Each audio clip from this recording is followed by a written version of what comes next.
Bismillahirrahmanirrahim. This is Dr. Ustam Khan with Saris Medical Stuff. आज के lecture में हम पढ़ेंगे डोज कैलकुलेशन, ठीक है, कि हम डोज को किस तरह कैलकुलेट करते हैं। ये एक बहुत इम्पॉर्टेंट टॉपिक है, इसकी हमें ज़रूरत पड़ती है कि ओरल डोज किस तरह कैलकुलेट करते हैं, हम आईवी डोज किस तरह कैलकुलेट करते हैं। ये नर्सेस के लिए, पैरामेडिक स्टाफ के लिए, डॉक्टर्स के लिए बहुत एक इम्पॉर्टेंट चीज़ है। आजकल इसकी बहुत ज़्यादा ज़रूरत पड़ती है कि ख़ास तौर पर फार्मेसी के स्टूडेंट्स के लिए, ठीक है। तो ये एक बहुत आसान तरीका है। इसका पहले हमें मैट्रिक टेबल जो है ना बिल्कुल रटना चाहिए कि मैट्रिक टेबल क्या है। हमें ये वैल्यूज़ रटे हो ना तो बहुत आसानी से हम जो है ना इसको कैलकुलेट करेंगे, ये हमारा हेल्प करेगा। तो मैं कोशिश करूँगा कि एक ही लेक्चर में सब कुछ ख़त्म करूँ, पर एक ही लेक्चर में ये ख़त्म होने वाला नहीं है, क्योंकि इसकी ये इम्पोर्टेंस है कि हमें अक्सर डॉक्टर बता देता है कि इतने मिलीग्राम है, या हमें पता होता है बुक में हमने पढ़ा होता है कि फ़्लैट चीज़ इतने मिलीग्राम देने हैं, वो हमारे पास मार्केट में एक अलग स्ट्रेंथ से आता है। फिर हमें पता नहीं चलता कि इसको कितना सीसी देना है, कितने मतलब टेबल स्पून देने हैं। तो पहले हम मैट्रिक टेबल को ज़रा देखते हैं, ठीक है।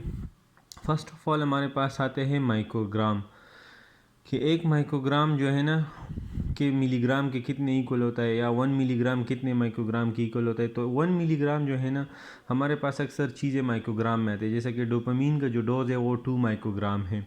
तो 1 मिलीग्राम में हमारे पास जो है ना 1000 माइक्रोग्राम है, ये याद रखना चाहिए, ठीक है। और 1 केजी में कितने 1000 ग्राम है, ये तो सबको पता है।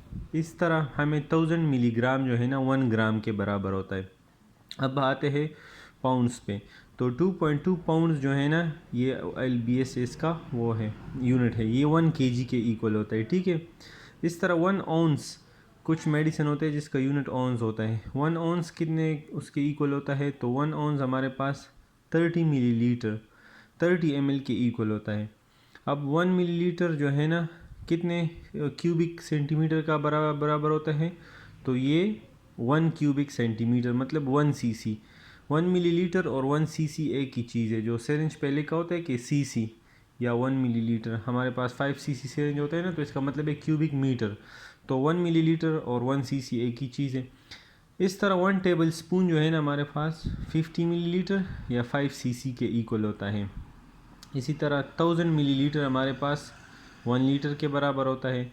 और एक बात याद रखो, एक टीस्पून होता है और एक टेबल स्पून। टेबल स्पून बड़ा होता है और टीस्पून छोटा होता है। तो 3 teaspoon is equal to 1 tablespoon, and 1 tablespoon is equal to 5 millilitre. इसी तरह 2 टेबल स्पून जो है ना ये 1 ऑन्स के बराबर होता है। और 1 ऑन्स हमारे पास कितने मिलीलीटर के इक्वल होता है, 30 मिलीलीटर हमने ऊपर लिखा है। अब हम कैलकुलेट करते हैं, सपोज 90 ऑन्स मिलीलीटर कितने 90 ऑन्स कितने मिलीलीटर के इक्वल होता है। तो हमें पता है कि 1 ऑन्स 30 मिलीलीटर के इक्वल होता है, तो 90 कितने के इक्वल होगा। तो यहाँ पर भी 90 मल्टीप्लाई करो, और यहाँ पे 1 के साथ 90 मल्टीप्लाई करो तो 90 ऑन्स, और 30 के साथ 90 मल्टीप्लाई करो तो ये ऑन्स कट जाएगा, मिलीलीटर रह जाएगा, तो 270 मिलीलीटर। इस तरह जो है ना हमारे पास 30 मिलीग्राम माइक्रोग्राम को कन्वर्ट करता है। तो हमें पता है कि 1 मिलीग्राम ऊपर हमने लिखा था कितने की इक्वल होता है, 1000 माइक्रोग्राम के होता है। तो 30 माइक्रोग्राम कितने के हो गए, 1 के साथ 30 मल्टीप्लाई किया, ठीक है। तो यहाँ पे 1000 के साथ भी 30 मल्टीप्लाई करो, ये मिलीग्राम कट जाएगा, ठीक है। तो ये कितने क्या रह जाएगा, माइक्रोग्राम। तो ये इकाई, दहाई, सैकड़ा, हज़ार, 10,000, 30,000 माइक्रोग्राम की इक्वल होता है। इस तरह हमारे पास 1 जो है ना 10 TSF हमारे पास कितने ml के बराबर होता है। तो हमें पता है कि 1 टेबल स्पून 5 ml के बराबर है। तो ये तो सिंपल कैलकुलेशन है। तो 10 कितने के हो गए, तो 5 के साथ 10 मल्टीप्लाई करो तो 50 ml की इक्वल आ जाएगा। अब हमने एक और चीज़ कैलकुलेट करना है कि हमें हमारे पास डोपामीन जिस तरह माइक्रोग्राम में आता है, ठीक है। तो इसको माइक्रोग्राम इसका डोज है, ठीक है। और हमारे पास आता है ग्राम में मार्केट में। तो सपोज़ करें 0.5 ग्राम को हमने माइक्रोग्राम में कन्वर्ट करना है। तो ये 2 स्टेप प्रोसेस है। पहले हम ग्राम को जो है ना मिलीग्राम में कन्वर्ट करेंगे, फिर मिलीग्राम को माइक्रोग्राम में। तो हमें पता है कि 1 ग्राम 1000 मिलीग्राम के इक्वल होता है। तो 0.5 ग्राम जो है ना कितने उसके इक्वल होगा, तो 0.5 के साथ 1 मल्टीप्लाई करो तो ये 0.5 आ जाएगा, और इस साइड पे 1000 मिलीग्राम के साथ जो है ना 0.5 मल्टीप्लाई करो, जिस तरह हमने यहाँ पे किया, तो 0.5 ग्राम 500 मिलीग्राम के इक्वल आता है। तो 1 ग्राम कितने के इक्वल होगा, तो मतलब यहाँ पे हमने 0.5 को 0.5 से डिवाइड किया तो हमारे पास 1 आ गया। तो यहाँ पर भी हम इस तरह कर लेंगे, ठीक है। तो मल्टीप्लाई करके ये हमारे पास 5 लाख माइक्रोग्राम आते हैं।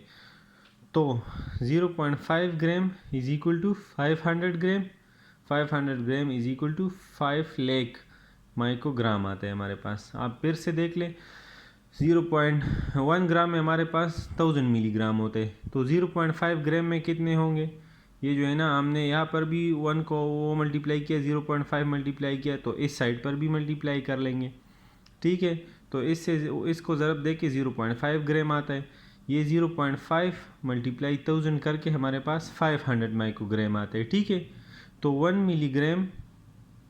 मिलीग्राम हमारे पास कितने उसके इक्वल होता है, हमें पता है कि 1000 माइक्रोग्राम की इक्वल होता है। अब 500 मिलीग्राम कितने के होगा, तो 1 मिलीग्राम के साथ 500 मिलीग्राम मल्टीप्लाई करके तो हमारे पास क्या आता है, 5 लाख माइक्रोग्राम। समझ गए ना।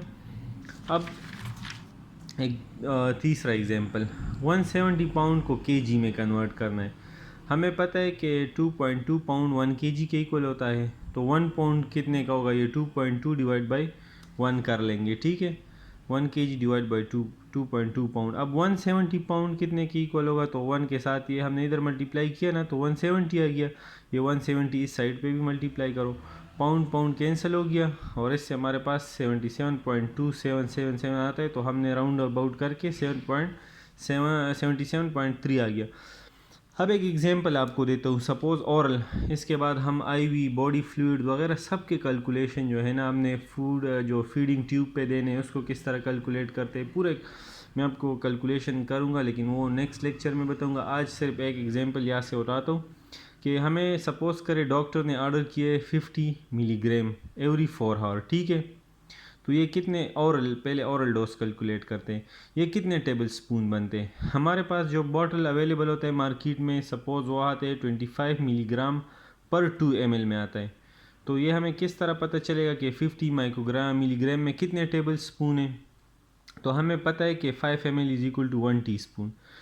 तो 50 मिलीग्राम मल्टीप्लाई हमारे पास अवेलेबल जो डोज है वो कितना है, ये तो जो है ना ऑर्डर डोज है, ये अवेलेबल है, तो अवेलेबल को जो है ना 2 ml पर 25 मिलीग्राम ये मल्टीप्लाई करके लिखो।